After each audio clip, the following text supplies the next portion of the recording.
The assassination at Sarajevo triggered what became known as the July Crisis, a month-long period of diplomatic maneuvering and escalating tensions between the major powers.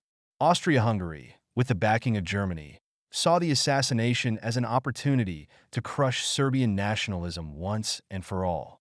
On July 23, 1914, Austria-Hungary delivered an ultimatum to Serbia with a series of harsh demands, including the right for Austro-Hungarian officials to participate in the investigation of the assassination on Serbian soil. Serbia's response to the ultimatum was a mix of acceptance and defiance. While Serbia agreed to most of Austria-Hungary's demands, it rejected the clause that allowed Austro-Hungarian officials to operate within Serbia, seeing it as a violation of its sovereignty. Serbia's partial rejection of the ultimatum provided Austria-Hungary with the justification it needed to pursue war. On July 28, 1914, Austria-Hungary declared war on Serbia.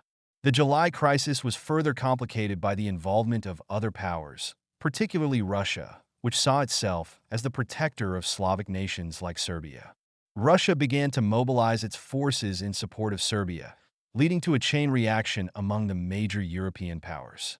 Germany, Austria-Hungary's closest ally, issued a blank check to Vienna, assuring Austria-Hungary of its full support in the event of war.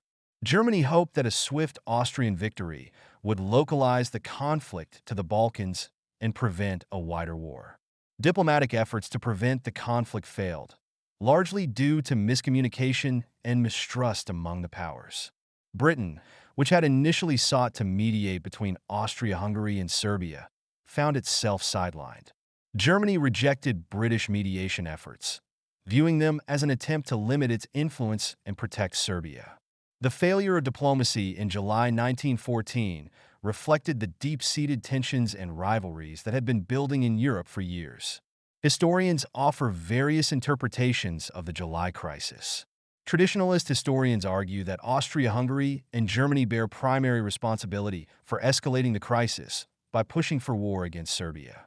Diplomatic historians emphasize the failure of communication and diplomacy, arguing that war could have been avoided had cooler heads prevailed.